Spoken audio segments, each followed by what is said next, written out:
Hey everybody, welcome back to Word Balloon, the comic book conversation show. John Suntress here. Today, a great conversation with Bob Greenberger. You might remember Bob is one of the great writers and editors of DC Comics back in the 80s. He was involved with the Special Projects Department, putting out some incredible trade paperbacks and hardcovers.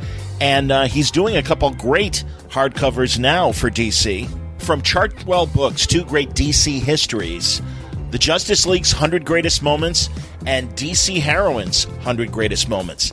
These are great coffee table books that have a lot of information and also are a good concentration of comic book history, going back to the Golden Age in the case of the DC Heroines, and the Justice League going back to the beginnings of the Silver Age when they got started in Brave and Bold and went on to their own book. And it's dense. It has a lot of great moments, as it says, 100 great moments.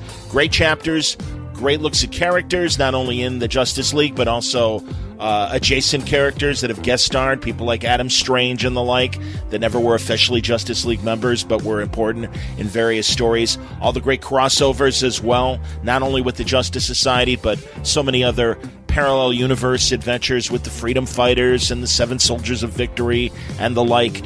Great stories, and we discuss those with Bob. We also discuss the DC Heroines and their great moments, some that I had forgotten about, and some that go back to the Golden Age.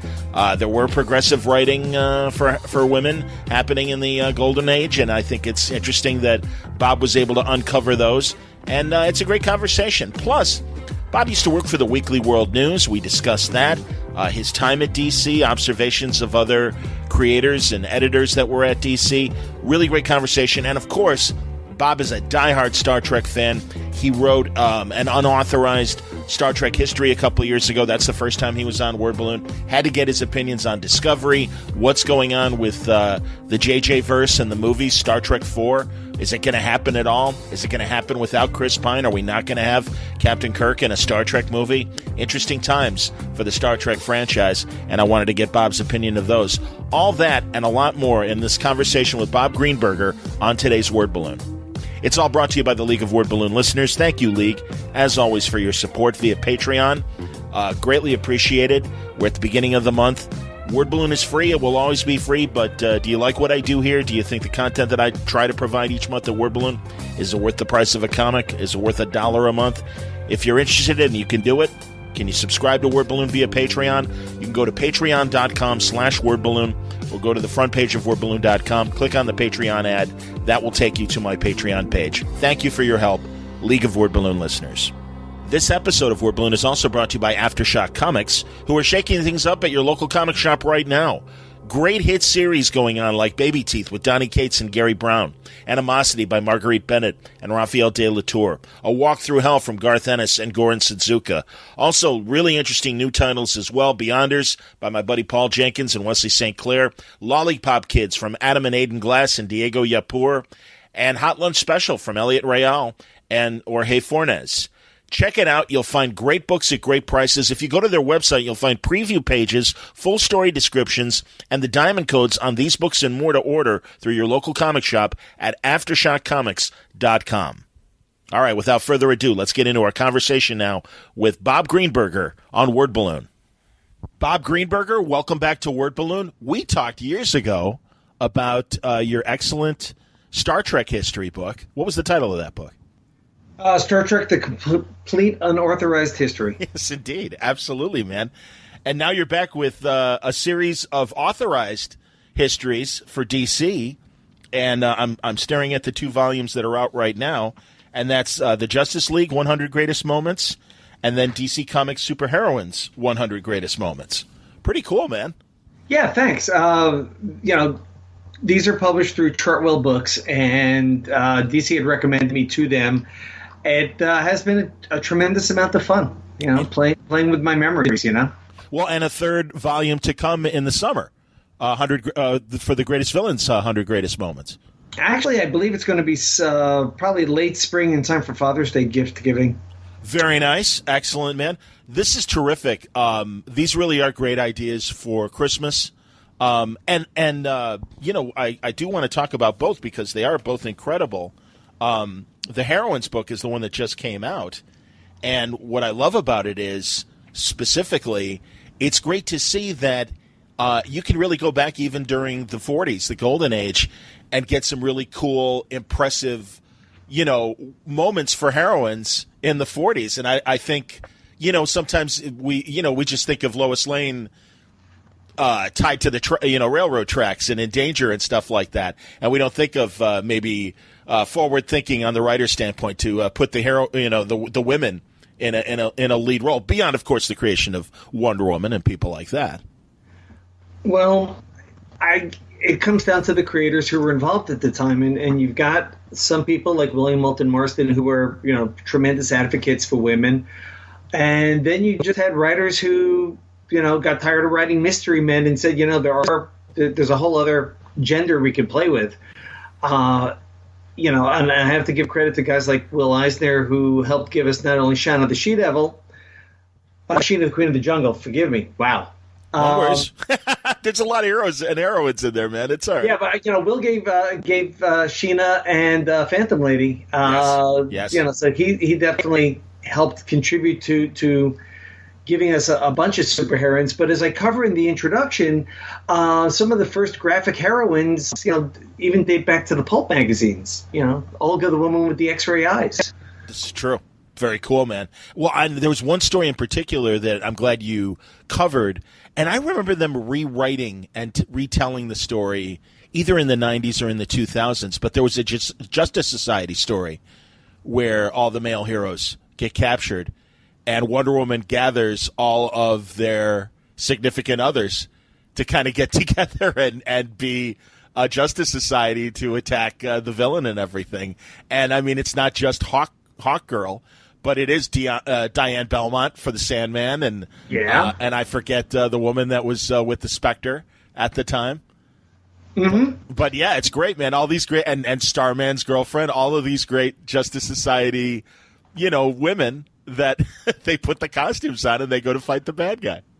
Yeah, James Robinson retold that story in the pages of his Starman run, so that's the 1990s. And there you go. I remember I must have read the All-Star story at some point during my time at DC, and then James retold that story, and of course the art is a lot better for contemporary readers, but there was a certain charm to what Gardner did, gender swapping like that, and it was a nice bit of variety. Gardner Fox, absolutely, man. What I like too is for both books, you went to the fans and asked them to kind of help compile these lists. Am I right?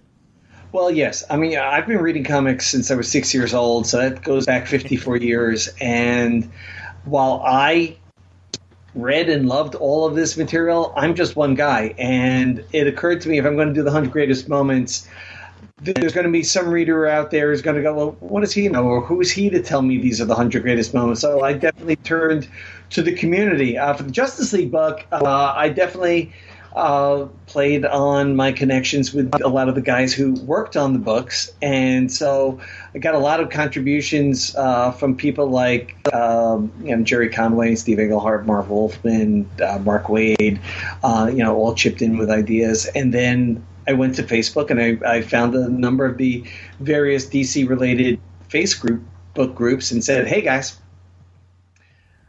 I'm doing these books. What's on your mind? And in some ways, it validated my thinking and reminded me of a couple of things I had forgotten about. I bet, man. Yeah, it's a good list of other writers / historians that I think have always shown their affection for the characters over the decades. And man, it was great because there were. I mean, I'm a few years younger than you, and just like you've been reading comics since 5 or 6. And again, it was interesting to see a bunch of old stories that I had forgotten about or hadn't even read. And again, in both books, man, especially like there's some real surprises. Again, when you see the superheroine book, and you don't necessarily think of some characters like Wonder Woman's mother, Hippolyta, has some great heroic moments. And I remember. I remembered her death from Our Worlds at War. I think it was John Wells, who has always been my backstop on so much of this historic work. John reminded me that Hippolyta portrayed Wonder Woman back in the Golden Age, and I said, I got to use that. Yeah, that's insane. Yes.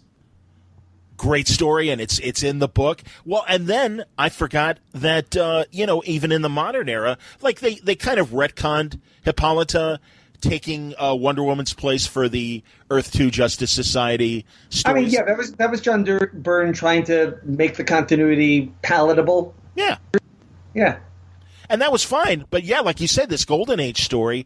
And then also, and I'm looking it up, was it, and I'm forgetting Phil's last name, who wrote that wonderful run of Wonder Woman in the 2000s? Phil Jimenez. Of course it was Phil Jimenez. Shame on me. I was thinking of Phil Winslade for some reason. But yeah, of course it's Phil Jimenez. Oh, my God. I think Phil Winslade's done much writing. Yeah, of course not. But yes, Phil Jimenez, during his run on Wonder Woman, oh, my God, and I don't even want to spoil it, tremendous, like, really dramatic moment.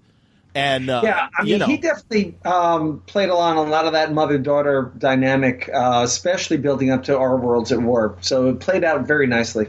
There you go, man. No, great stuff. And that's the thing. And Vixen is in here. Of course, Harley Quinn is in there.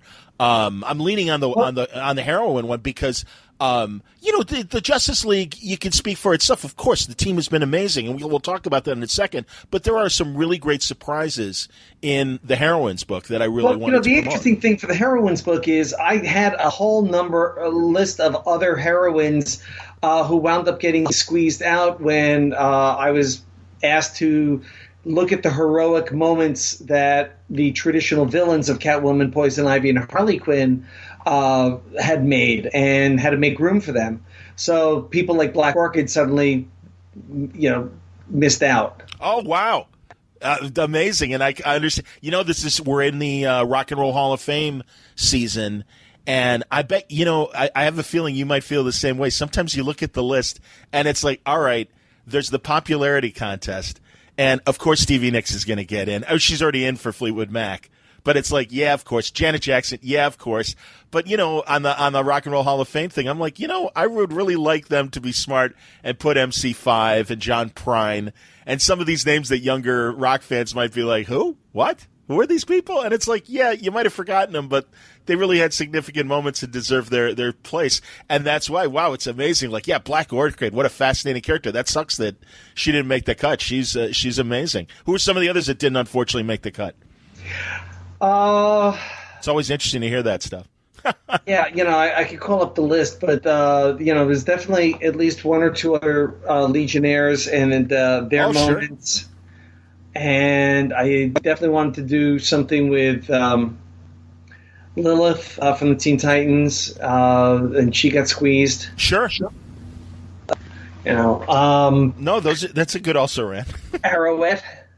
Okay, sure. A moment there from her Young Justice appearances, people like that. Even The Secret, I think I had a moment in one of my earlier lists, and as we were weighing back and forth, and I was being asked for a couple more moments for some of the other players. So, I did what I could. I understand, man. But meanwhile, Amanda Waller is in there.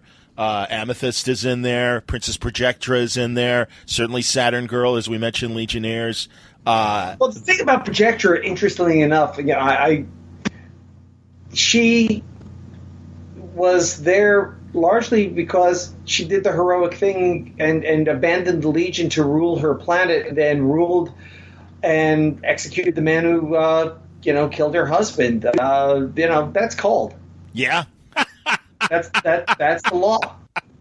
And then she did that whole mystery thing as Censor Girl in Paul Levitz's run with Greg LaRocque, and I couldn't miss that one because that was such a great mystery. Everyone thought it was a resurrected Supergirl or something. Yep. I remember it well, and man, that Levitz Legion run, unbelievable stuff. Yeah, man.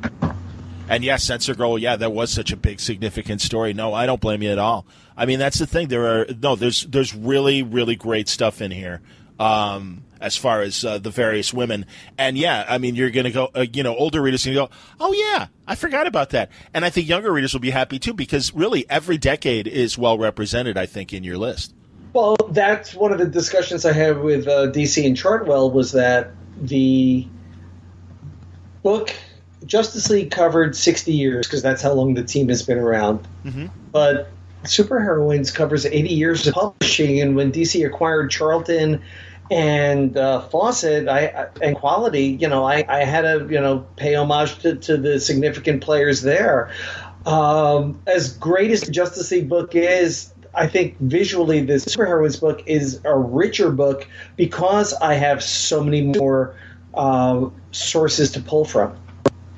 Understood. And yeah, I'm glad you mentioned the acquisitions that DC made over the years because, yeah, Mary Marvel is in there. Nightshade representing the Charlton characters and stuff. Right. And Phantom Lady. I mean, unfortunately, we don't have any good digital files for the old Golden Age run, so I had to go with one of her appearances from, again, James Robinson's Starman. It's like I had to go where the material was. I understand. Yeah, that's interesting that they don't have good digital files because, man, all those beautiful Matt Baker covers of Phantom Lady over the years. And right. They wanted to go for the strongest reproduction possible because at one point I said, well, this stuff doesn't exist, so let's do high-res scans of the comic pages, and they did not want to go down that road. So, DC didn't start collecting their film until the early 50s, so you got a tremendous amount of material that's been recovered through digital means since then, but, Quality, Fawcett, even Timely / Atlas / Marvel did not save their film until decades later. That's interesting, and yeah, as I understood it, and tell me because I think Marty Pasco told me this that that's when we started getting like the 80-page giants and stuff like that, and that all came from back in the day, doing stats of the older books, and that's when they started putting them out. Am I right? Pretty much. I mean, the film library started probably in the early 50s, and we had the first 80-page giant by 61. So it took a couple of years to start building up the inventory. Pretty crazy, man. Well, that's where my love of comic history came from, was from the 80-page giants, and certainly the 100-page spectaculars in the 70s. Absolutely. Yeah, and I mean, I was able to get those 60s reprints pretty cheap back in the day and stuff. But yeah, and then when I think the publisher was called Bonanza back in the 70s when they did the Superman, Shazam, and Batman from the 30s to the 70s collections, and those had old stories in them. Pretty certain those were imprints of Random House at the time, or. Okay. Pretty certain. Anyway, yeah, no, the Batman from the 30s to the 70s and Superman from the 30s to the 70s were like, wow. Yeah. Absolutely. And in a lot of ways, when DC started doing things like the Greatest Stories Ever Told collections in the late 80s, early 90s, we turned to what Nelson Bridwell compiled in those two books as our North Star.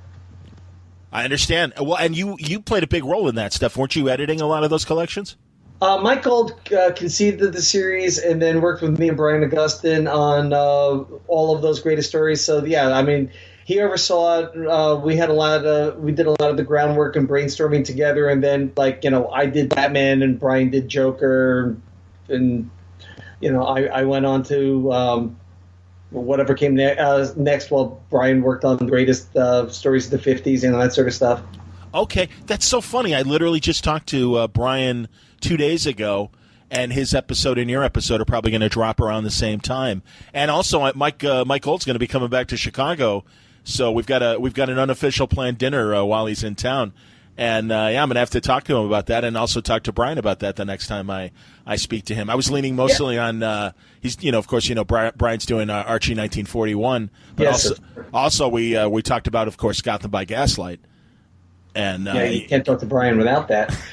But I remember when Mike said we're going to do this Greatest Superman Stories Ever Told, and we're going to go. He and I were going to go up to John Byrne's house and spend the day there brainstorming what to include, because John had just started on Superman at the time. So that was kind of an interesting afternoon to get John's perspective, because he had reread so much of this material to figure out what to keep and what to toss. Okay. And that made for a lot of interesting give and take. I was wondering, what kind of arguments about, things that were, classic Superman that obviously he jettisoned to, and it's okay. I mean, the Man of Steel run is, and I just call it that, representing all the Byrne work and everything. it was great for its time. I'm glad that in retrospect, or I should say since then, other Superman editors and the people that have decided where the story's going to go in the future brought back things like Kandor, brought back other little aspects, certainly bringing back Supergirl, things like that. It's interesting, and of course that's the great thing about these characters. They're flexible enough. They're flexible enough, but it also speaks to the readership. If you think about it, so much of what we keep bringing back is what Mort Weisinger added in the late 50s when the shackles were taken off him after the TV show was canceled. So he could go and do whatever he wanted and not have to make the comics tonally resemble the TV show. Was that an edict? I mean, because obviously you're right, during that period, they really were urban Superman stories, Daily Planet, really Superman dealing with non-superpowered villains, and pretty much just gangsters, and like you say, resembling the TV show. That really was a strong edict to keep it all uniform and similar.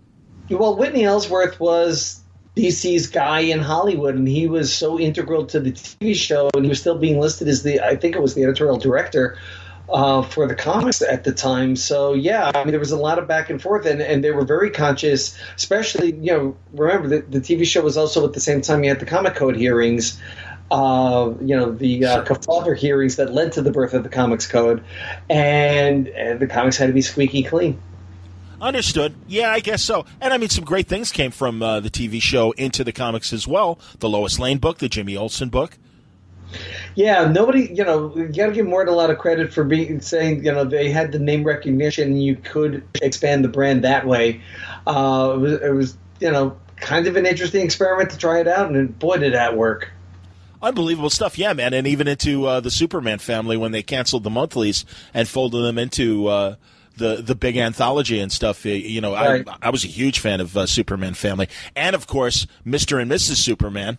The further adventures of the Earth 2 Superman being married to Lois, and you got that great Kurt Schaffenberger art and everything. Am I saying his name right? Yes, Kurt. Yeah, Kurt was such a gentleman, and he definitely could give you that Golden Age feel and make Earth 2 feel separate. And that was putting Nelson in a sandbox and say, "Here, have fun." Oh, he wrote it. Nelson wrote it. Bridwell wrote a lot of that Mr. and Mrs. Superman stuff. I think, if not all of it. That's awesome, man. Yeah, tell me about that period, man, because you really got to meet a lot of those great Golden and Silver Age creators while they were still working and producing great stuff for DC. I got to DC in January 1984, so steadily working for the company at the time were the greats like, Gil Kane and, Jack was... Jack Abel? Being enticed to come back and finish Hunger Dog, Kirby, sure. Wow. The New God stuff. Basically revived the Fourth World for the Kenner toys. DC did right by Jack in that by bringing him in to do these character designs for Kenner, they were able to grant him some creator equity in these characters, even though they predated 1976, which was the copyright law changeover, which allowed DC to do profit sharing. Yeah. So they brought Jack in to do this stuff so they could cut him in on the deal, and that paid handsomely for him in his later years.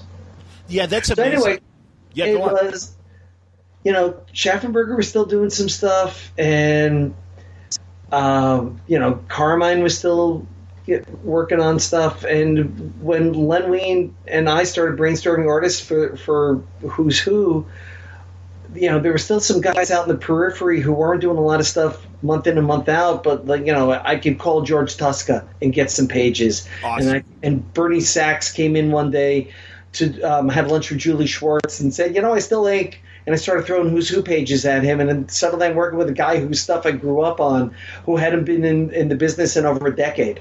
That's fantastic. Kurt Swan? Any Kurt Swan stories? Oh, yeah, absolutely. Kurt rarely came into the offices, never lingered long, but always had a good word for people, and he always was friendly and a real gentleman. And I'm sorry I never really got to know him that well. Got to know, like Don Heck, who was finishing his Wonder Woman at the time. He was great. He was a sweetheart. He'd take the train in from Long Island, and he'd come hang out at the offices.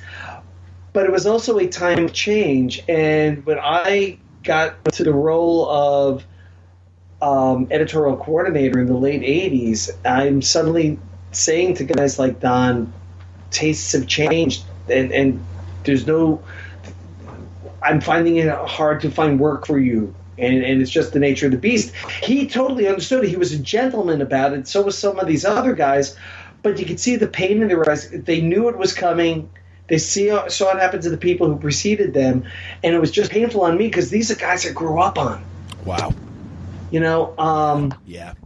Superman. Kurt comes off Superman, and we're giving him stuff like toy tie-ins with Mask. And it's like, it just was painful. I understand, man. No, and I remember that time, seeing Kurt's name on the toy tie-ins and stuff. Yeah, pretty rough, man. No, I understand, and like you say. But I'm getting work out of these guys: Jack Kirby, Gil Kane, Kurt Schaffenberger, Kurt Swan, George Tuska, Nick Cardy. Just like, wow, here we're in heaven. That's cool. No, I understand, man. Well, I want to go back to the Justice League book for a second because. Sure. There's great stuff in here. Really, the way you break down, I'm looking at the table of contents right now. There's just great detail in here. You've got chapters on the various JLA headquarters. Certainly, one of my favorite things is the various the other heroes that teamed up with the Justice League over the years, and there were always those great events involving the parallel worlds, where they met the freedom fighters, the quality heroes of the 40s. And in fact, I know that there's a new freedom fighters book in the works. I've seen some preview pages already. How's it look? It looks great. I hope, I don't know, man, there's always something missing when they try to reboot some of these things. And I hope that they get it right with this one. And I can't remember who the writer is, but I know I've seen Uncle Sam already getting started. And I know Human Bomb and Phantom Lady are going to be part of the team. But the Seven Soldiers of Victory, a totally forgotten team, and also the way it was represented in the early 70s. Well, that's the interesting thing. When Len comes on to write the Justice League, he comes on with number 100, and it was his idea to do something huge and bring in the Seven Soldiers. And at that point, he and Julie were breaking down the story, and they realized, given the page counts at the time, there was no way it could fit 2 issues. So that was, it went 3 issues, which was a big deal back then. Absolutely, man. No, exactly. It was in the done in one.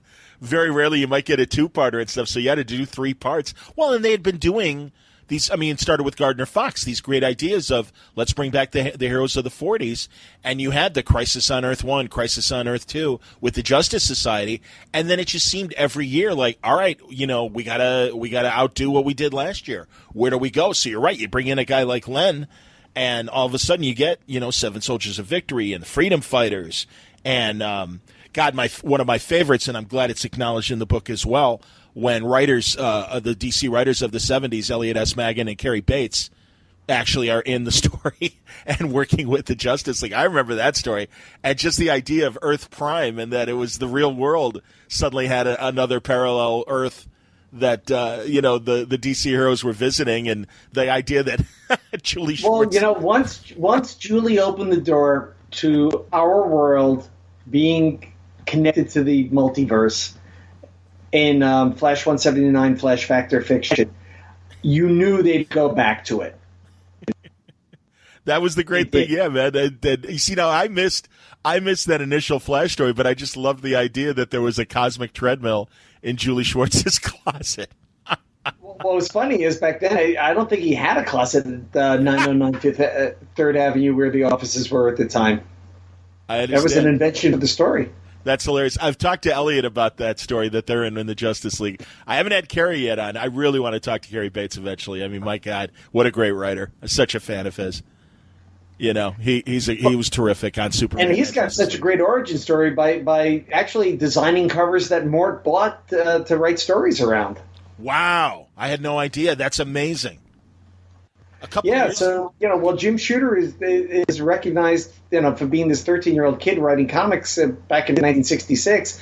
It was about a year or so later. Bates is right behind him. Wow, I didn't realize that. That's amazing. I didn't know he was that young when he started. What a great Flash run, and I'm glad that that's always acknowledged. And I know, talking to a guy like Jeff Johns, he loved Cary Bates' Flash run in particular. And it was really cool. A couple of years ago, there was a Superman story that was kind of an Elseworlds. It was basically what if Jor-El had created a rocket ship big enough to take himself, Lara, and Kal to Earth. And then they had a second son or a daughter, I can't remember which, but it was a tremendous story of all the Els being on Earth and how history might have unfolded with the entire family being there. And it was an incredible story. And they put it in regular comic book form. I don't know if they ever traded. I don't think they ever did collect it as a trade. Not that I recall. What's that? I said not that I recall. Yeah, and it was such a shame because it was such a great story. And it was just great to see that, hey, Cary Bates can still hit it out of the park if you put him in the batter's box.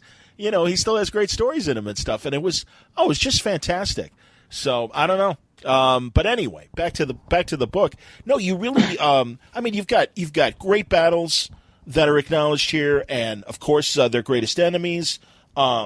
It's great, man. It's very comprehensive, thank you. When I was conceiving what to do with it, when they gave me this idea back in July of 2017, I did the initial breakdown along these lines, largely because I didn't want to, is One Punch with Guy Gardner, a singular moment, and how does it work in context? To me, context is everything, explaining this stuff, especially when the continuity changes and, why is Superman in the electric blue costume all of a sudden? And why is there this younger, darker-skinned Green Arrow? Yes. So I needed to trace the history, and it just made sense to break it down this way so you could understand, well, they had multiple headquarters, and great things happened in each of them. Absolutely, they did. Well, and again, even that initial thing when they formed the team, and the Superman and Batman editors were kind of jerky and like, no, you can't use them. Well, the thing is that as Julie always described it to us youngsters when we got to DC, it was really a collection of fiefdoms. Everybody had their line of books. Everybody had their roster of talent. Never the twain shall meet. And they were very proprietary. And Mort said, I got 6 or 7 Superman titles. He put them in an 8th book. It's going to hurt my sales. He had no way to say that. He was just, being protective. And Jack Schiff with the same on Batman until finally Donenfeld, Henry Donenfeld. Oh, okay. The son of the co-founder of the company. Sorry, it's Irwin Donenfeld, the son of the co-founder of the company. Basically said, there are our characters. Tell them to go, go to hell. Put them in the book. Was Julie the first Justice League editor? Yes. When it was clear that Showcase as a tryout book was very successful, they turned Brave and Bold into a tryout book. And by then, Julie had successfully reintroduced Flash and Green Lantern. And at that point, they had enough heroes to retry the Justice Society. So they decided to try using Brave and Bold as the tryout for the Justice League there. So that was Julie's, and when the book succeeded, boom, Julie and Gardner Fox, just kept running with it. The one thing anytime it came up, Julie could never remember why they left Green Arrow out of the initial lineup. Because he wasn't reading everybody else's books, neither was Gardner. Everyone thinks they just forgot him. But it gave a great story to add the first member to the roster. So, it worked in the end. I think I remember reading that first Green Arrow story in a Treasury edition Justice League collection. Wouldn't be surprised. Yeah, I think that was the case. But, oh, my God. So do you have a favorite, other than the big three, do you have a favorite Justice League member? Oh, good question. A favorite Justice League member? I gotta say, I definitely appreciated when Englehart finally added Hawkwoman. Well, she was still Hawkgirl. To the book, because she always seemed overlooked, and they had still, they kept making up things like, "Oh, our roster is locked at 12." It was like, by whom?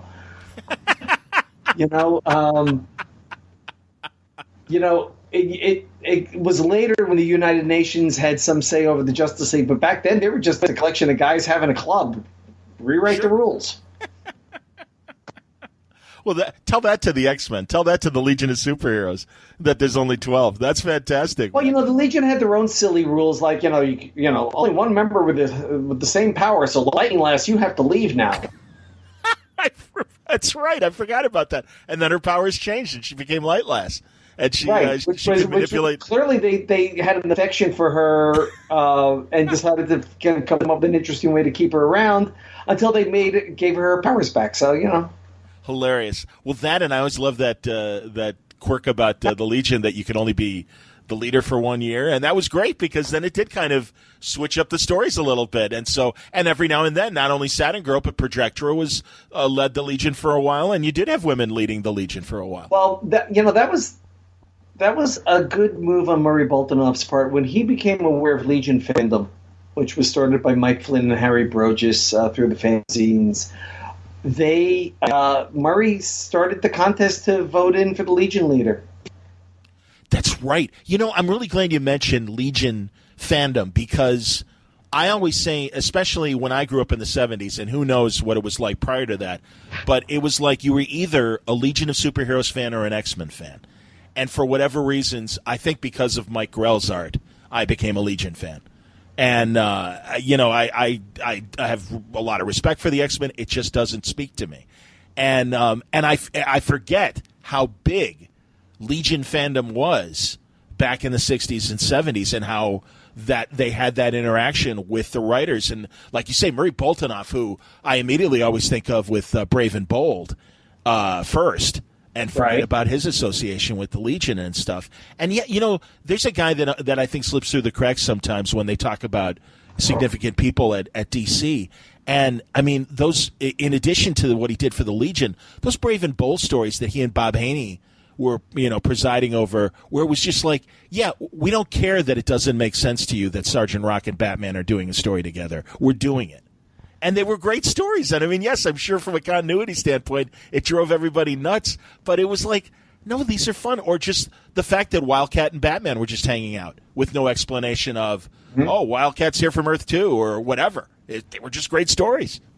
When I got to DC in the 80s, Murray was still coming in a couple of days a week. He was reduced down to pretty much Sergeant Rock and GI Combat. And then Kubert was pretty much packaging Rock, so he just had GI Combat. And he was nearing retirement, but he would attend the meetings. He would continue to come up with ideas and pitch. He was definitely a team player right to the end. And Paul reminded all of us who were not there earlier that as much as artistically and creatively we might have preferred Joe Orlando's House of Mystery and House of Secrets because it gave rise to a whole generation of writers and artists, Murray's Ghosts and Witching Hour always outsold them. Interesting. Murray had a very commercial sense, and that commercial ability, which is where he made Brave and Bold really successful, and he kept Teen Titans really interesting through the 60s, even though you might wince at some of the Bob Haney slang. It sold. I'm not surprised, man. Yeah, that's great. Therefore, from a commercial standpoint, Murray was one of DC's best editors. Interesting. That's great, man. Well, and it's funny because as I've gotten older, I've looked for, when I'm going through the dollar bins, what used to be the quarter bins, I'm always looking for the DC War books and the DC Westerns. And those are the things that I'm most interested in now that I wasn't interested in when I was a little kid. And now it's like, oh, let me see who the artists were. Let me see who the writers were. And especially those, 8-page stories and 6-page stories. It's like, yeah, let me see those. I mean, those are tough to do. And they were tough to do, and yet that's how people made their living until books became the norm in the late 60s, early 70s. Understood. No, it's. I find it fascinating, and man, just all the great Filipino artists that did so much work for the mystery books and the war books and everything, and the westerns. That was a brilliant edition, and it was done to save money. I unfortunately, crassly, I've come to learn that because obviously, the Filipino economy, was smaller and stuff, and so you could get away with spending less money. And these guys were incredible artists, Sakala, and oh my God, I'm looking at one of my Tony DeZuniga's that I have, a Jonah Hex that he did for me about 10 years ago. Just unbelievable stuff. A great Jonah Hex sketch and stuff. Just beautiful work. Well, I have to say, as Tony was great, and Alfredo, sweetheart, and very talented artist, but because his body of work was more limited, and because he died far younger, Nestor Redondo is still, to me, one of the all-time great comic book artists. I hear you, man. I'm nodding my head. When Dima the Jungle Girl debuted in the mid-'70s, I guess, you had not seen stuff that gorgeous. And then when he succeeded Bernie Wrightson on Swamp Thing, it was not as horrific and supernatural, but God, it was gorgeous. And then when he did the Bible, this was a guy, right up there with Jose Luis Garcia Lopez, who could just draw. Yep. May not be in your face like Kirby and Buscema, but God, he could draw. I'm with you, man. I forgot he had done the Treasury Edition version of the Bible that DC did. Yeah, man, that's amazing. You see, this is why, and I'm glad we're going into these areas of DC, because it just shows the breadth of knowledge that you have when it comes to these characters, and that people will find in both collections, the Justice League collection and the DC Heroines collection. I mean, you're kind. Dude, your work speaks for itself, and again, it's this kind of observational stuff that I find interesting. I liked it when we talked about the Star Trek book years ago.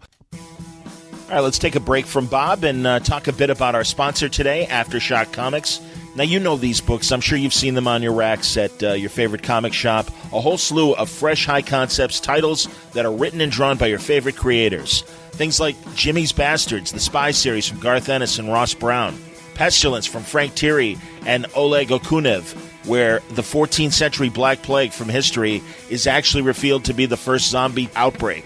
Or The Brothers Jakul, the early years of Vlad the Impaler from Cullen Bunn and Mirko Kolak. Now, these creators came to Aftershock to tell their stories with no rules and no forced continuity, just a great new platform to tell interesting stories. You should check them out. Great new titles. Hot Lunch Special from Elliot Royale and Jorge Fornes. Conspiracy theories that are tied from centuries past to the modern day with Beyonders by Paul Jenkins and Wesley St. Clair. And Monstro Mechanica, which is a great kind of steampunk story featuring Leonardo da Vinci, his female apprentice Isabel, and their wooden robot. It's from Paul Aller and Chris Evenwies.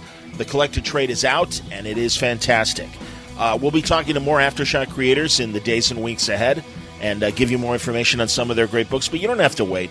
Check out full story descriptions, preview pages, and the diamond codes on these books to order through your local shop at AftershockComics.com. All right, let's get back to our conversation now with Bob Greenberger on Word Balloon. I got to ask you about Star Trek because It's back. And have you watched Discovery? I've seen the first season. The first of the short treks have debuted, and I haven't seen that yet. And I know as much as you do about the second season. So I liked a lot of what I saw for Discovery.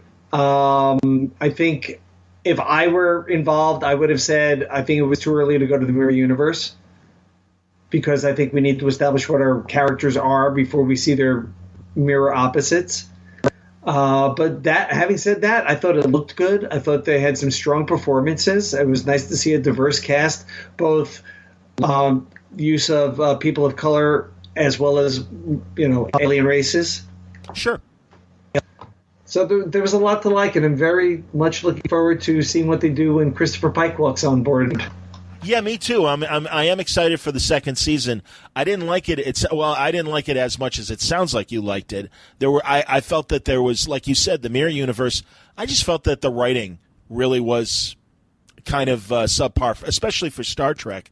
And also, I'm looking forward to a legitimate reason why Michael Burnham needs to be Spock's sister. And I mean, it's okay that she would have been raised by Vulcans. I much like you said about the Mirror Universe, I just feel like Star Trek, it's such a big universe, and it would have been interesting to see her raised by a different Vulcan than Sarek.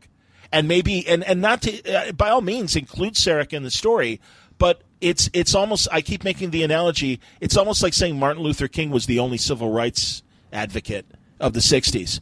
And it would be interesting to see another Vulcan raising a human and having a different opinion of humans. And frankly, I felt like the characterization of Sarek was not consistent with what we've got in the past. Sarek, to me, while he loved humans and obviously married a human, and as a Star Trek expert, I'd like your opinion on this, but I just feel like, or a fan expert, I just felt he was too warm and resembled Spock after V'ger and Spock in the movies after he was comfortable with himself.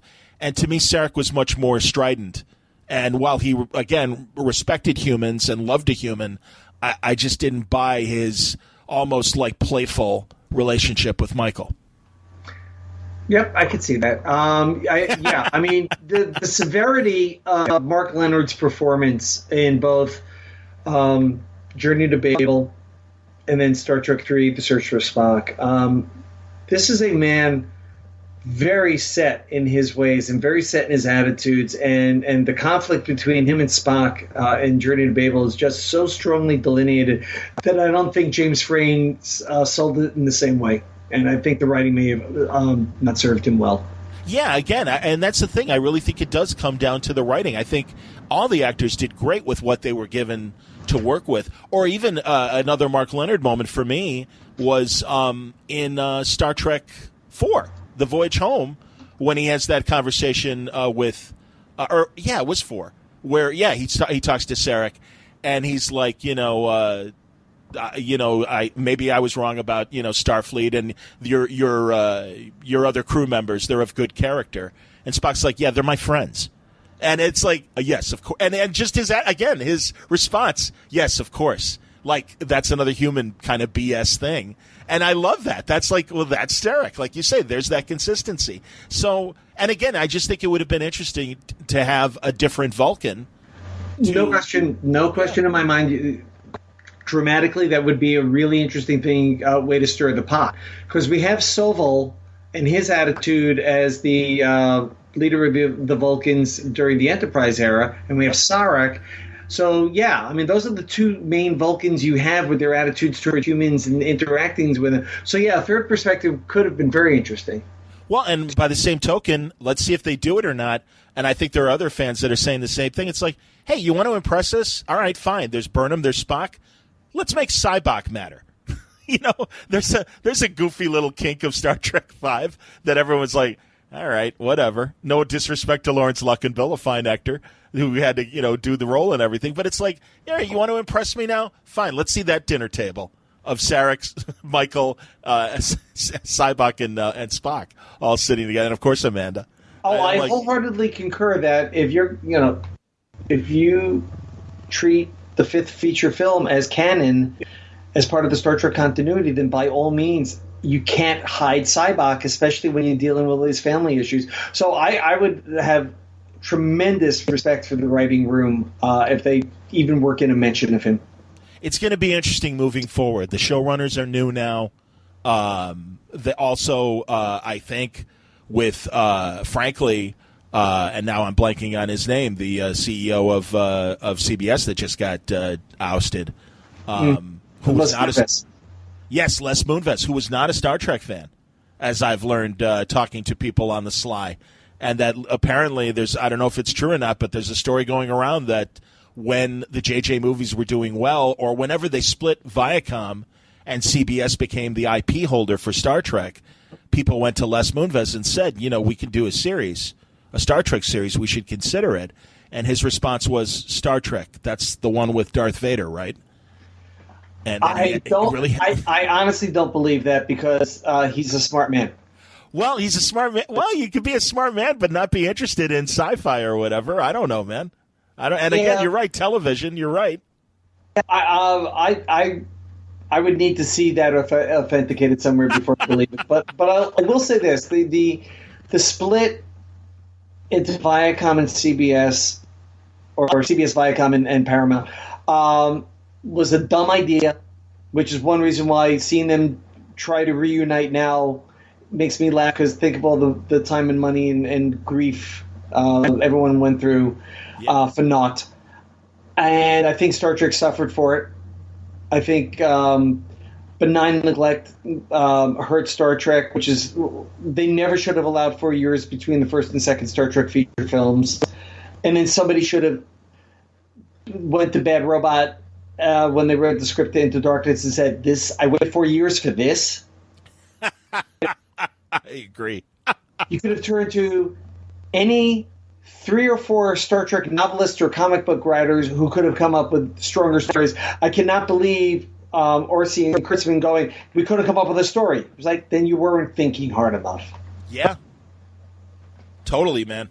Did you like Beyond? Did you like the third movie? I like Beyond a lot. My biggest problem was that it was a human turned into the alien monster and all. I really thought it would have been interesting to have an entirely alien perspective who saw the Federation from a different ideology.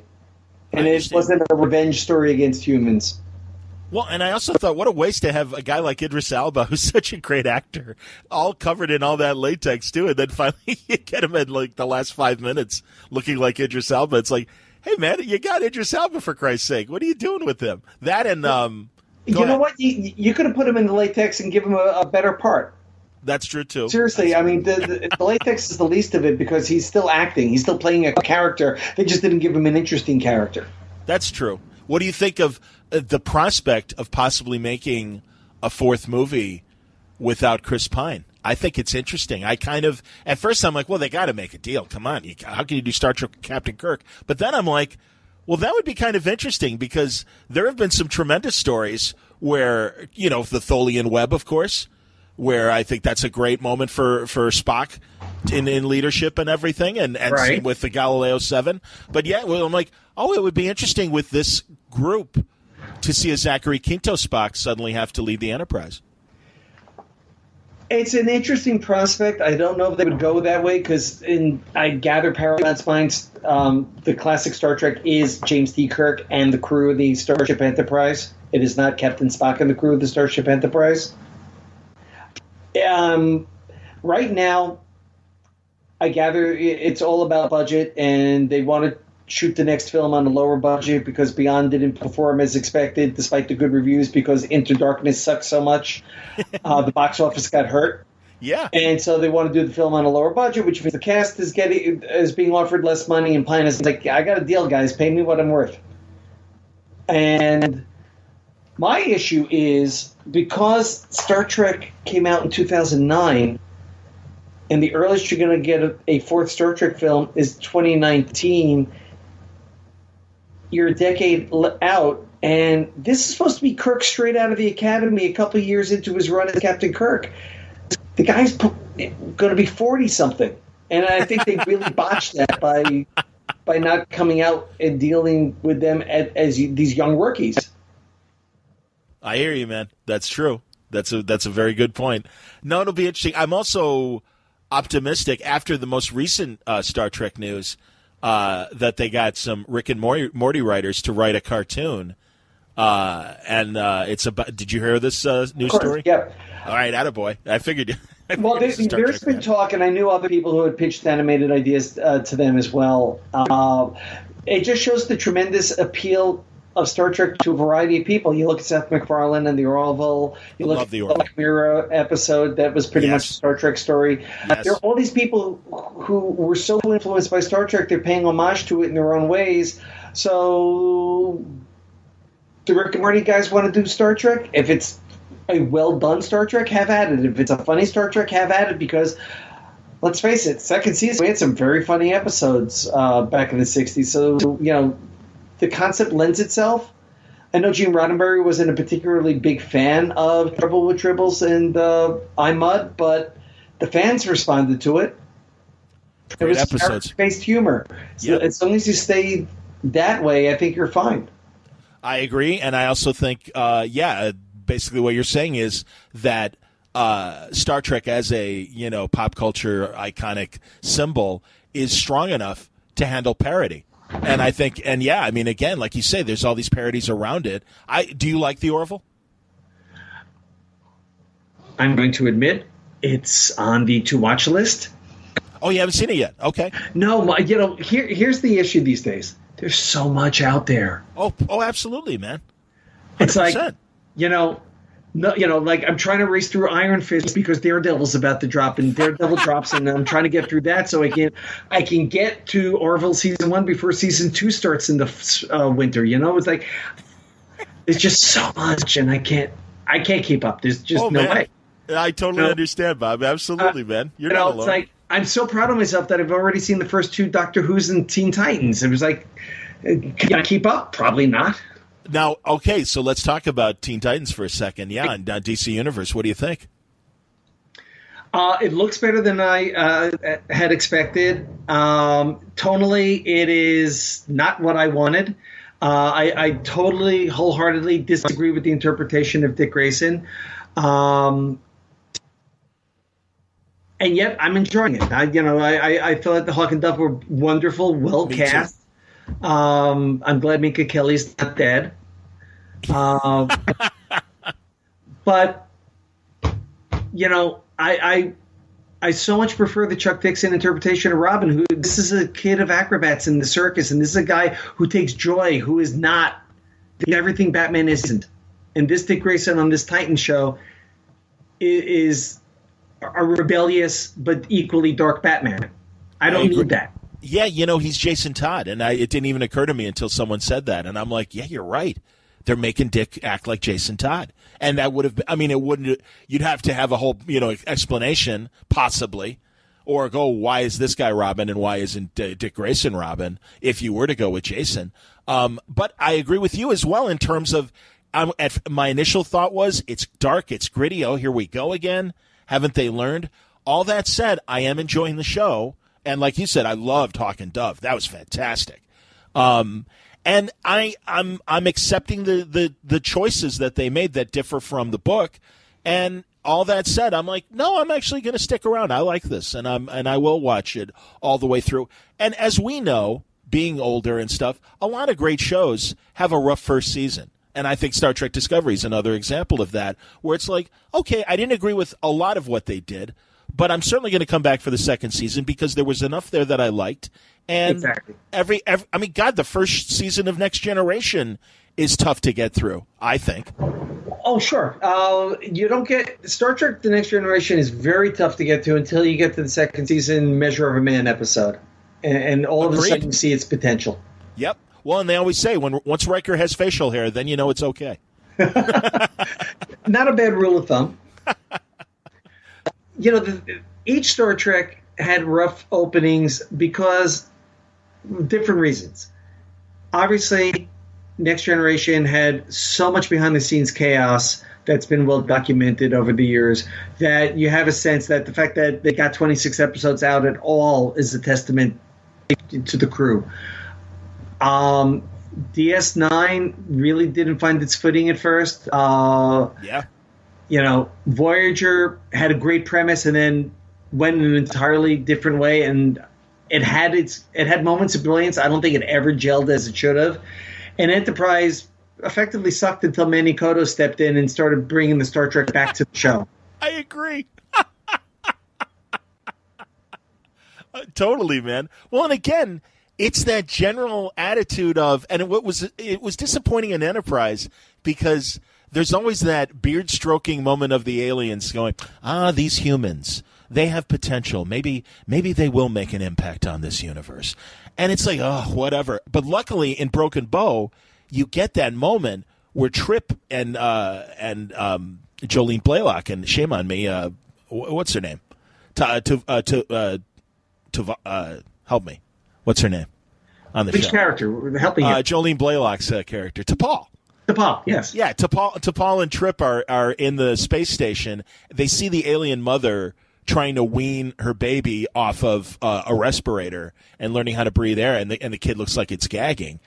And Trip's like, hey, leave that kid alone. And T'Pol's like, No, she's just being a mother, teaching her kid how to breathe regular air. And basically the attitude is, guess what, humans? This is a big universe, and you're taking your first steps. You don't know everything. Yeah, you're going to screw up. And I wanted Archer and the Enterprise to screw up more. And not in any non-heroic way, but like, yeah, you see that sometimes with the best intentions, you fuck up. And things don't go the way they should, and that would have been a much more interesting show. But once again, it's like, here come the humans. Oh, they're so brilliant. We misunderstood them, and it's like, all right, we've seen this show. Well, one of the things Discovery could also do to bridge us between Enterprise and the William Shatner Star Trek is use some of the alien races introduced in Enterprise, like the Andorians, you mean, or not the Andorians? No, they introduced new races that First Contact stories plus the bad guys from season 2. Those are alien races that we have not seen since. That would be interesting to see in the Discovery time, a generation later. That's a good point. Absolutely. No, I'd like to see that.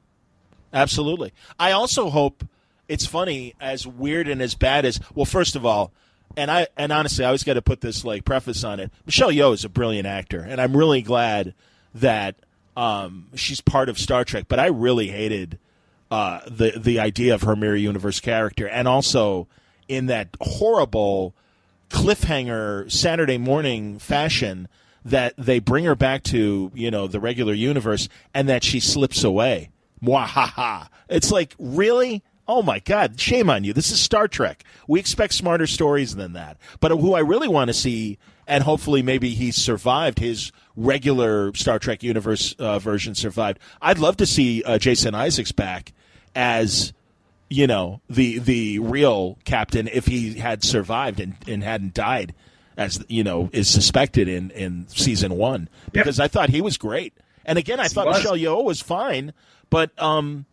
again, I just didn't. I thought she was too evil to be allowed to. Yeah, we're going to pretend she's the captain. Okay, yeah, that's a good idea. I mean, it was just dumb writing. Really, really dumb writing in my view. We can hope for the best. People learn. Indeed, new blood is there. It's true. Well, we'll see what happens. Absolutely, man. All right. Now, I don't know if you've got time to read any of the novels and stuff, but the interesting thing is that the writers' room has been working with guys like David Mack and Dayton Ward and James Swallow on the Discovery novels that are out already. And I thought Dayton's novel was just wonderful because it sends Jason Isaacs and Michelle Yeoh's characters to Tarsus 4 in the wake of Kodos the Executioner. Excellent. Wow. It is such a great continuity implant story. That's fantastic. Oh, my God. That's great. I love anytime they're back on Tarsus 4 and exploring that period because it is dark.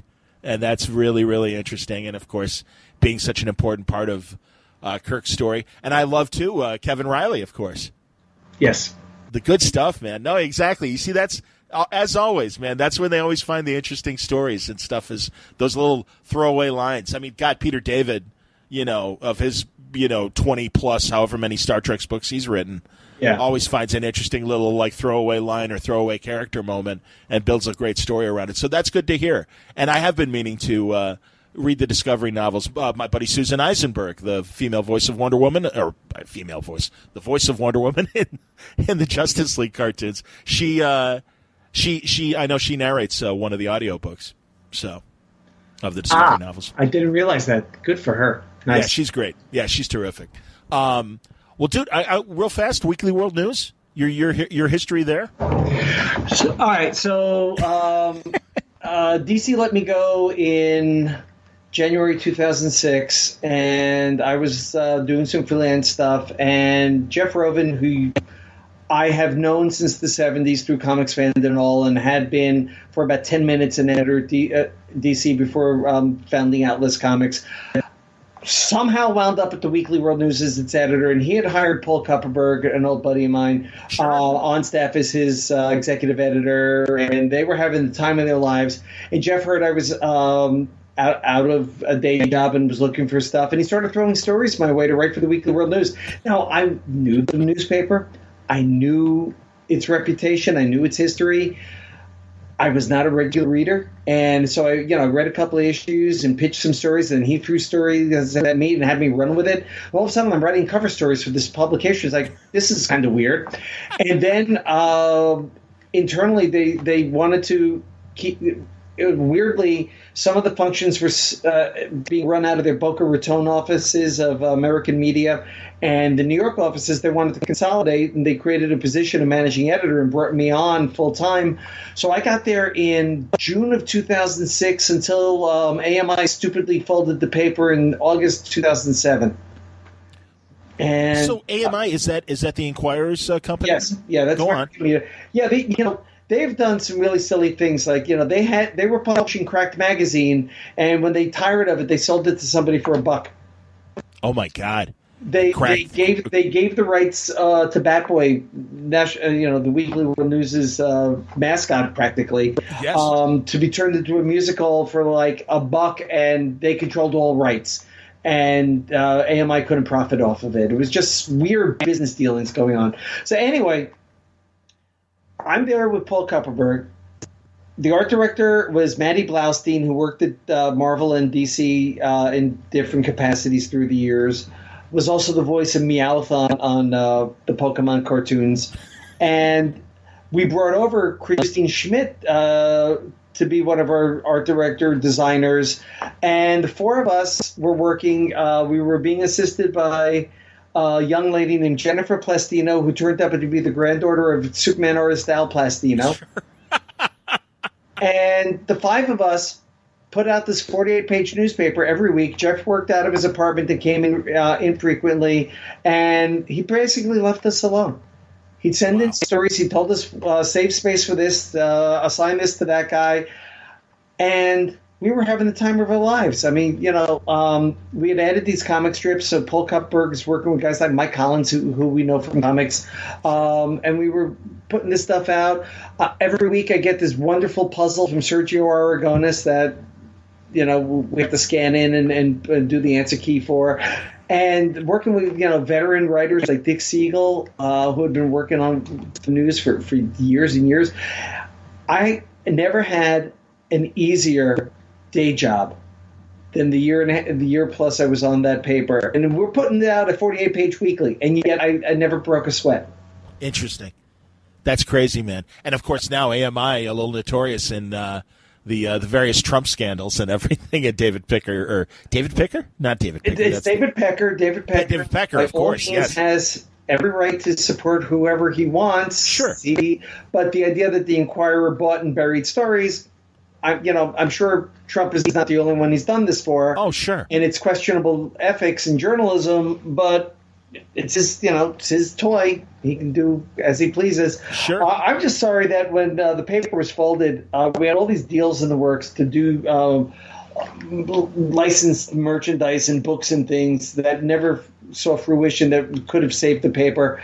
And then Jeff was not given a chance to buy it outright, and it was sold to this other guy, Neil McGuinness, sometime later. And Neil's done an admirable job, but, unfortunately, by the time he got it, it was just surpassed by The Onion and other sources. Sure. Yeah. Well, that's the crazy thing. Absolutely, man. I mean, it was a comedy newspaper, and it should have. And again, having a flagship character like Batboy, you're right. I mean, I know that there was a little bit of merchandising with Batboy. There obviously could have been more. And I mean, you could just see T-shirts with headlines and goofy stuff, and Well, we had a deal in place with Hallmark for a line of cards. Wow. We had a 2-book deal at Random House.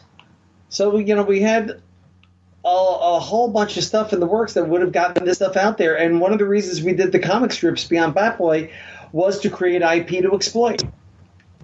Did you ever hear a reason why? I'm sorry? Say it again. Jeff's no fool. He knew how to market this stuff. Did you ever hear a reason why AMI wanted to get rid of it?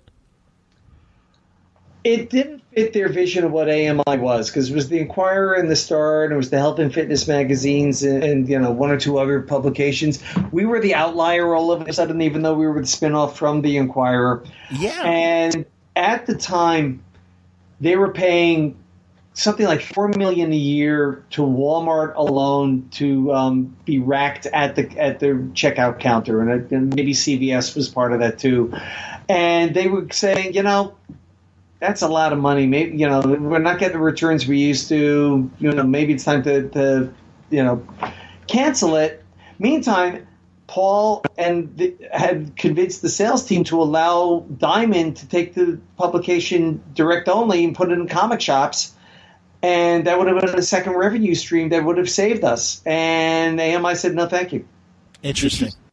Yeah, I mean, they just kept saying no, or we don't believe it, even though we had contracts on our hands showing that we were going to be licensing and merchandising this stuff. Well, again, their current actions and the things that have been revealed recently, I think, speak a lot for what AMI is. So that's very, very interesting. But is Jeff Rovin still with us? Is he still around? Yes, he is. He's done some co-writing. He's done a bunch of Tom Clancy branded books, and just did one or two with William Shatner. Some new property I'm really not familiar with. Jeff continues. He just keeps a very, very low profile. Oh man, I don't know if he'd be. I'm gonna have to hit you up and see if he'd be willing to come on a word balloon, because man, the whole atlas of the 70s period is fascinating to me. And also, yeah, all of his books. I mean, my God, like you said, has been such a writer of the co-writing that you're just talking about, but also I remember a lot of his fan history writings that he's done over the years. He did fan history writing back in the 70s, like the superhero or supervillain encyclopedias he did. He's done a tremendous amount of stuff. He's also done some original fiction that was actually quite good. So he's very versatile. Yeah, no, interesting guy, absolutely, man. And do you want to wrap up? I don't want to keep you too long if you got other stuff to. All right, well, can I ask about Starlog, because sure. I was such a Starlog fan, my God. And I got to say, for people interested, Internet Archive, you can pull down PDFs and other formats of the magazine, and it's all up there, and they're wonderful. It's a wonderful look back at the coverage of science fiction and horror and fantasy as the stuff was happening. And I was a huge fan of the magazine from when I was aware of it in the 70s, all through the 90s and everything. It was great stuff. Well, thanks. I remember buying the first issue on the newsstand in 1976. And when I was applying for jobs in the spring of 1980, it never occurred to me I'd wind up there. It was just, I was applying to anyone who printed anything, newspapers, magazines, book houses, and I threw Starlog in because what the hell? And yet they were the only ones who actually brought me in for a job interview. Wow. How long were you with them? I joined them in September 1980 and left to join DC in January 1984. That's so fantastic. While I was there, I came on to be the managing editor of Fangoria, which I did for about a year. Wow. At which time I was also an assistant editor at Starlog, which basically meant I wrote pieces for them and helped proofread. And while I was there, I created Comic Scene. And Comic Scene, great magazine. Go on. Thank you. And when Comic Scene was greenlit, I was moved off from Fangoria, which made an opening for Dave Everett, which was a fabulous addition because he had the better temperament for the horror magazine at the time. And I worked on the Comic Scene and continued to contribute and proofread for Starlog and Fangoria and a couple of their other licensed magazines along the way, and had a tremendous amount of fun. But then they canceled the magazine, and it's one of those things where our circulation director, Dick Brown, was showing me sales were on the way up, and yet they canceled it. So crazy. I have no idea why. So, they put me on their boxing and wrestling and their auto magazines, which were not to my taste. Okay. Not my interest. And I made it known to DC and Marvel that I could be had. And then finally in December 1983, Dick Giordano calls me in for an interview. I much later learned I was kind of a plan B. Dick had the money to add the staff, and he really wanted to bring Denny over from Marvel because he was withering under Jim Shooter's tenure as editor-in-chief. Yeah. But Denny was having some health issues and didn't want to jeopardize his health insurance and turn Dick down. Later joining DC in, I guess it was late 1985. So Dick took the money and realized Len and Marv were going to need help on Crisis and Who's Who, so they hired me as an assistant editor, and Dick wound up saving money in the process. So everybody won. Wow. Insane, man. That's terrific. Wow. Any good Crisis stories? Oh, it's hard to say what's considered a good story and what's been told a million times. I have to say, initially, at minimum, once a week, we would bring in lunch, and the three of us would sit in the conference room and try and brainstorm what the story was going to be. And we had every idea possible. And at one point, we ran down to Julie Schwartz's office. He always kept a series of science books to have the pseudoscience make some sense in his comics. And we borrowed a bunch, and we realized the atom was split for the first time in 1938. Superman was published in 1938. Can we come up with some connection? And we were all excited until we said, "No, there's no story here yet." But, it was things like that. Interesting. And then finally it became clear that given what was going on at the offices at the time and in Len and Marv's lives at that time, it made more sense to split the projects. Have Len focus on Who's Who, have Marv focus on the Crisis, and I would be the conduit between the two. So I'm sitting there in Dick Giordano's office with Marv, breaking the news to Julie and Carrie Bates that not only were we killing the Flash, we're canceling his book, and Jesus, yeah, and we have to do this, and which is where we came up with, we'll do it for the 350th issue so you can get to this milestone, which unfortunately I think stretched out the trial of the Flash way too long. But it also meant saying to Julie, by the way, we're killing Supergirl too. Wow. So that was a tough conversation. Sure. And there were times where we were really debating, do we really want to kill the Flash? Can we just take his powers away? And then finally somebody said no, because a lazy writer on a day he's stuck for a story is going to say, I'll just give him his powers back. Interesting. Wow. And said, no, it's got to be something more permanent. And it's got to be, if we're going to merge the Earths and we're going to make this big cosmic story, there have to be consequences. It can't just be sea-level villains like the Bug-Eyed Bandit who die. It has to be consequential characters. Oh, God, those moments, God, when Psycho Pirate is, begging Flash's costume, and basically saying, I'm sorry you're dead, please come back. And that was an amazing moment. Flash's death was incredible, and watching him just, ebb away into a skeleton and then nothing. Oh, my God. Great stuff, man. And of course, Superman weeping with Kara's body in his arms. Oh, my God. It was such an incredible story. It's funny because, I had Marv on in my first year of Word Balloon, and I asked him about Crisis, and he was like, just like you said initially, it's like, Jesus, I've told this story a million times. How many more goddamn times do I have to tell it? And I'm like, all right, man, it's cool. No problem. Well, you don't have to tell it here. The thing is that you look back at Crisis, and, now that we've hit the 30th anniversary, oddly enough, and we're celebrating it, and DC's finally collecting the crossover issues, the first volume, which is just coming out. It's real interesting to look back at it, and as I've done some writing for these collections, I've had to refamiliarize myself with the material. And Marv and George crammed everybody into these major crowd scenes and major fight scenes, and yet they also stopped and made sure we had human moments. Yes. In issue 4, when Supergirl and Batgirl are just sitting there talking, and Batgirl's having this crisis of faith, or moments where the characters stop and are talking to each other and having human moments, so that when they're about to go into battle and they, it's balls to the wall action, you feel something. You're rooting for them. I think some of the mega stories that have followed have sometimes lost that, give me those character moments. Agreed. Well, and I think you're right. In events in general, you're right. It's all about the action, and they forget, and they don't let these stories breathe. And it kind of gets me angry, something that Marvel was doing, and it'll be interesting to see moving forward now that CB's in charge if it changes. But the event would take place in 5 issues. They would have tie-in issues, like a Spider-Man event. They'd have tie-in issues in Amazing, and all the emotional human beats were happening in the tie-in. And it's like, no, man, you need it in the event comic itself.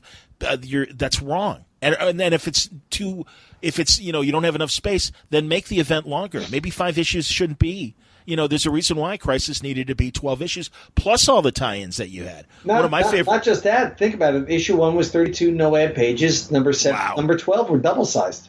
Wow. I did forget all that. Holy cow. Well, and that, for me, one of the best human moments is when the Golden Age Superman is ready to step in the void. And just be like, well, if my world doesn't exist, then I shouldn't exist.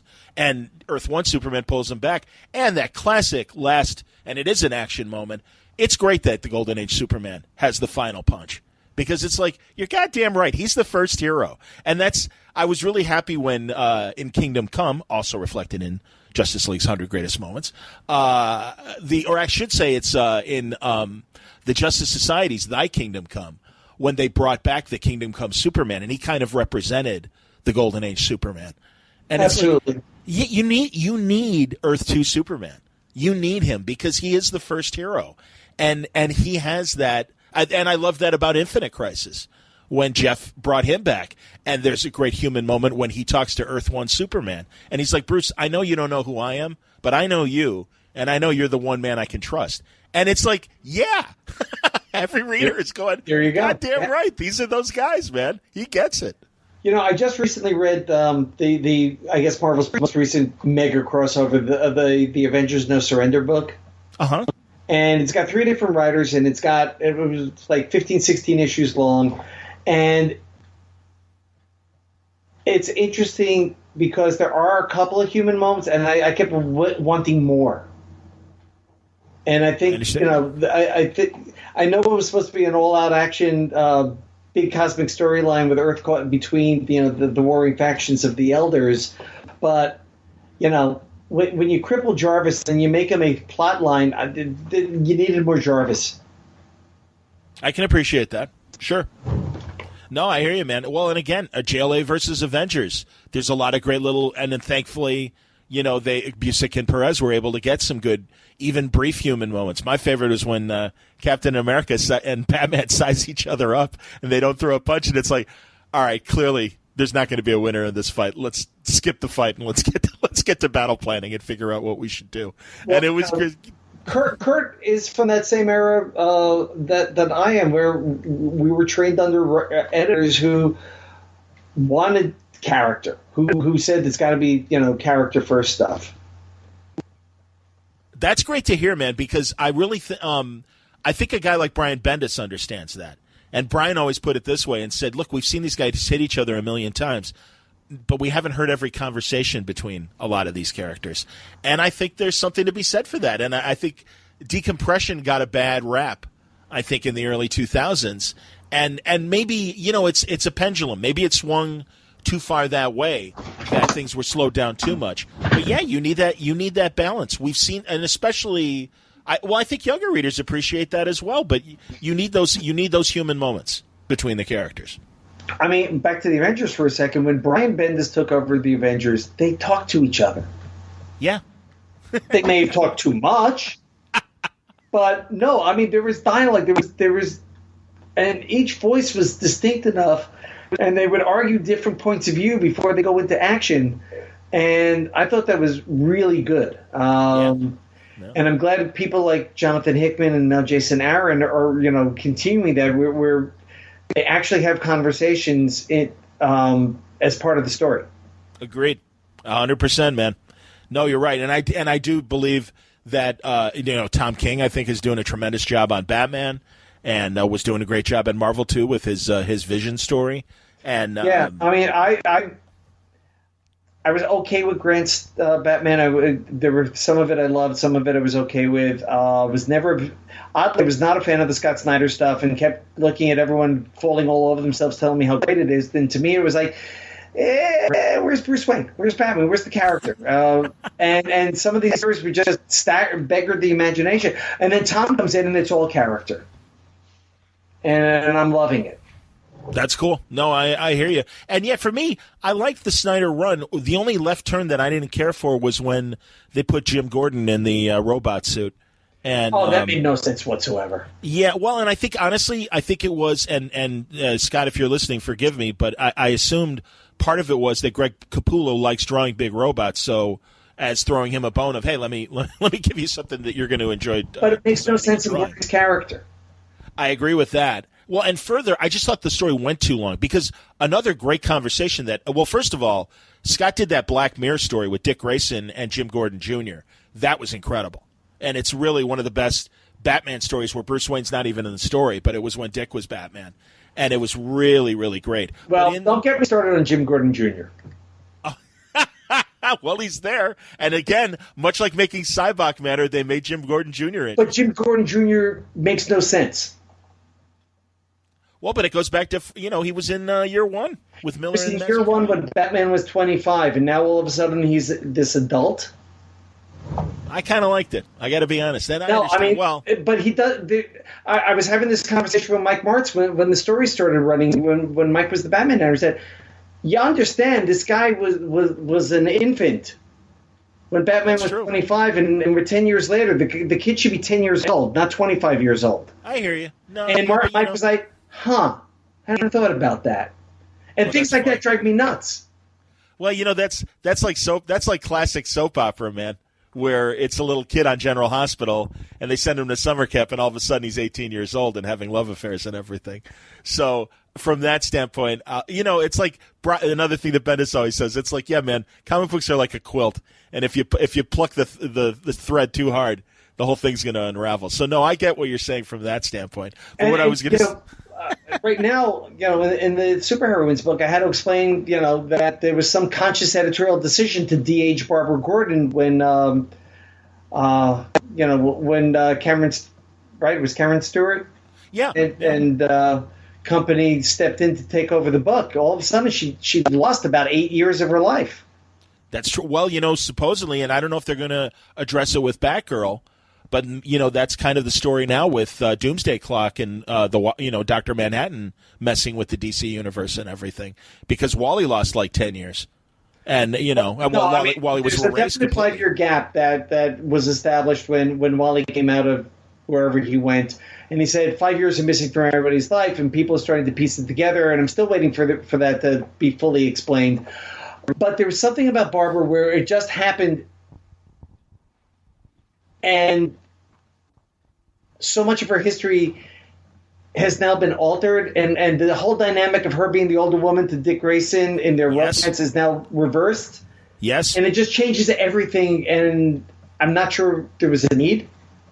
I hear you, man. No, I agree. Well, same thing with Marvel and Betty Brant. And all of a sudden, her relationship with Peter Parker was inappropriate. And it's like, well, she's an older woman. And I'm like, why? I never thought that. I'm like, I always thought Betty was just a kid that never went to college and right after high school started working at the newspaper. Yeah, I'm like, she must have been, a couple of years older tops? Right. And that's my point. And it's just like, hey, man, you guys are the ones that are making it creepy. I'm like, there was nothing wrong with Betty being a little older than Peter. I hear you, man. And I do remember those great 70s Batman family stories, and both in their own books as well, when Barbara was a congresswoman and Dick was just out of high school and doing his first solo things, pre-Titans. Absolutely, man. Interesting stuff. Well, and I was going to say, the one great conversation that Snyder had, and it was near the end of his run, was when Bruce Wayne, had been cured of his Batman complex, and he's sitting on the park bench with Joker, and Joker's in kind of a human makeup, and he's like, you ever think that you're somebody else and maybe you should be that other person? And Bruce is like, actually, yes. And he goes, let me tell you something, don't do it. And it was great. And it was this really chilling conversation with the Joker basically telling Bruce, hey, if you come back, I got to come back, and this isn't going to end well. So stay away. And okay, then, of course, I'll give you that one. That. But no, I do think that Snyder's it just ran too long. I just felt like it ran too long. It was like, all right, let's get to this conclusion. I just felt like it was, just kind of, and not that they weren't. Well, they just weren't stories that spoke to me. So What are you going to do? Mm-hmm. But anyway. But, it's like everyone, I'm in the minority. I recognize I'm an outlier with my opinion about Scott's run. And, if people were entertained that DC made a fistful of money, so be it. Absolutely, man. No, Scott's doing fine. It's all good. Yeah, I mean, I definitely am much more enjoying his Justice League run at the moment. I hear you, man. Crazy 8, you're part of Crazy 8 yes, Publishing, Crazy right? 8 Press, yes. Is that yours, or is that... It really gelled in a conversation amongst a handful of writers at Shore Leave, which is a Baltimore-based science fiction convention, and we had seen the rise of digital publishing, so we're going back to about 2011 now, and the iPad had come out, ebooks were the thing, and a lot of us were suddenly bumping our heads against publishers who were still trying to figure out how to monetize ebooks, and they kept saying no to things, or they kept saying, great idea, I can't sell it. One of the things that most annoys me about publishing today is the marketing department has more authority than editorial. So if marketing says, I don't know how to sell this, we can't publish it, I would say, get me a new marketing guy who can sell it. I hear you. Again, I'm in the minority. But we all will look at each other, we all have ideas, we all have things that we want to do that we can't sell for one reason or another. Why don't we do it ourselves? We've seen other people launching their own, but we recognize the strength in numbers. So we said, all right, let's coalesce, let's come together. We started with 8 of us, and the roster is altered a little bit. So we're sitting on 7 at the moment. But for the last 7 years or so, we have been out putting out at our schedule. We're not adhering to any schedule other than we have a book we're proud of and we're ready to release. Today, November 1st, one of the members, Russ Colchimiro, just released a brand new edition of his first novel, Finders Keepers. And the next one is probably going to be a couple months down the road. It's whenever people are done and are ready. I'm working on the 2019 annual anthology. We have fallen into the habit of doing one, which acts as a sampler for all of our work. Smart. And each year it's a different theme. And this past year we did They Keep Killing Glenn, which was a collection of stories where we kill one of our own, Glenn Howman. Because Glenn is a lovable guy, but invariably everyone finds some reason they want to kill him. So Peter David said we should all do that and get it out of our systems. So Peter David's part of it. Paul Kupperberg, Peter David, Michael Jan Friedman, who worked with me on the Star Trek books, sure. both gentlemen, and Mike did Dark Stars for DC as well. And Russ Colchimiro, Aaron Rosenberg, Paul Kupperberg, Mary Fan, Glenn Howman, myself. So there were 7 of us, and we've got quite a nice little backlist of fantasy and science fiction and 1 or 2 nonfiction books. In fact, Rob Kelly, his Hey Kids Comics made its debut as a Crazy 8 Press title as a nonfiction essay collection. So if there's something we believe in by somebody else, every now and then we will, do that. We are supporting one another. We are making sure that we are there so when something like Russ's new book comes out today, we're all promoting it on social media. Again, trying to numbers to get the word out because, you can self-publish, but who's going to notice? I'm hip. Yeah, man. No, it's a crowded virtual shelf and hard shelf as well. So, no, I'm really glad you guys are doing this. And, yeah, I loved Paul's book about comics in the 50s, and I'm forgetting the name of it right now. That he wrote, but yeah, no, you got a lot of heavy hitters over there, so that's fantastic. Yeah, I mean, it's great when Peter has all these great stories because obviously he is our most commercially successful writer in the group, and he's got all these stories about. I'm publishing this through Crazy 8 because I was told men can't write vampire stories. Crazy.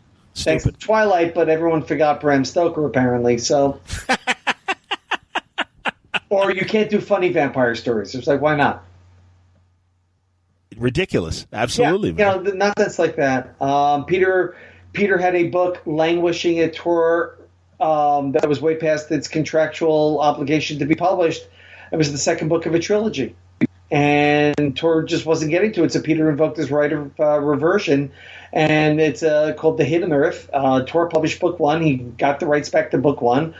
He published books 2 and 3, and he finally got the story out that he wanted to tell. That's awesome. That's great, man. And that's the joys of self-publishing.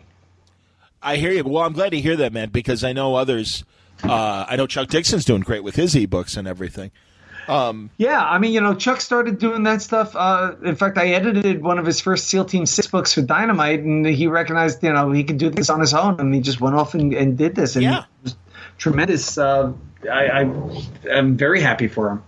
No, I hear you, and I feel the same way. And I just think this is a great thing. I don't know, is Englehart still? I know he was doing some books and everything. I don't know if he's.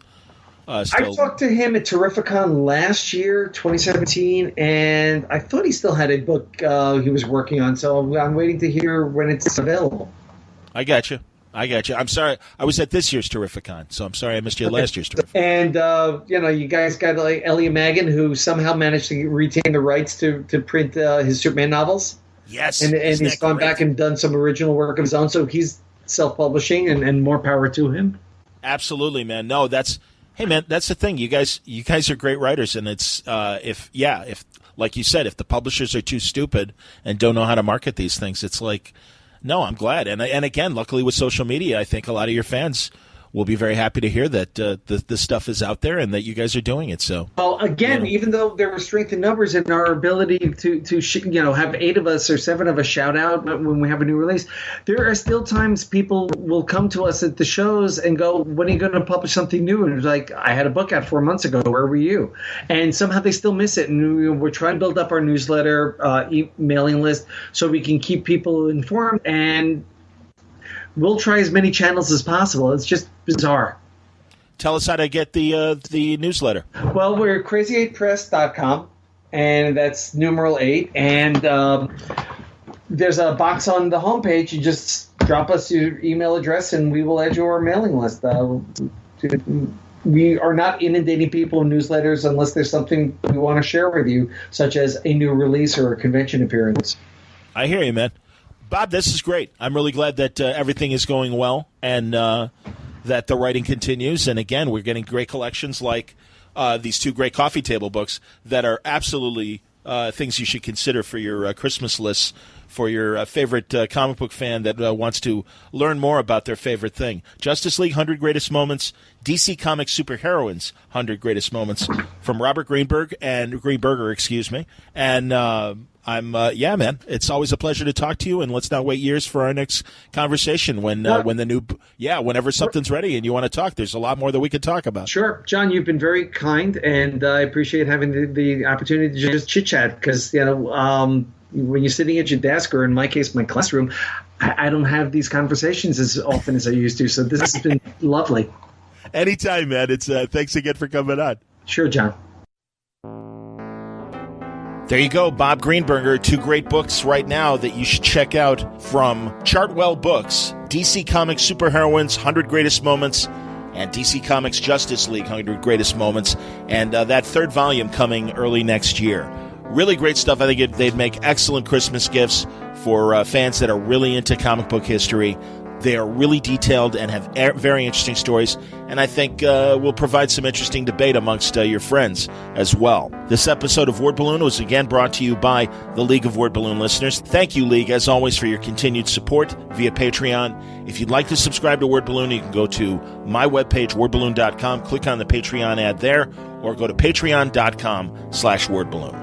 And this episode was also brought to you by Aftershock Comics, where you can find great books that are on sale right now. The Trade for Monstrum Mechanica from Paul Aller and Chris Evenwies, Pestilence from Frank Thierry and Oleg Akunev, Jimmy's Bastards from Garth Ennis and Russ Brown, Baby Teeth with Donnie Cates and Gary Brown, and a whole lot more.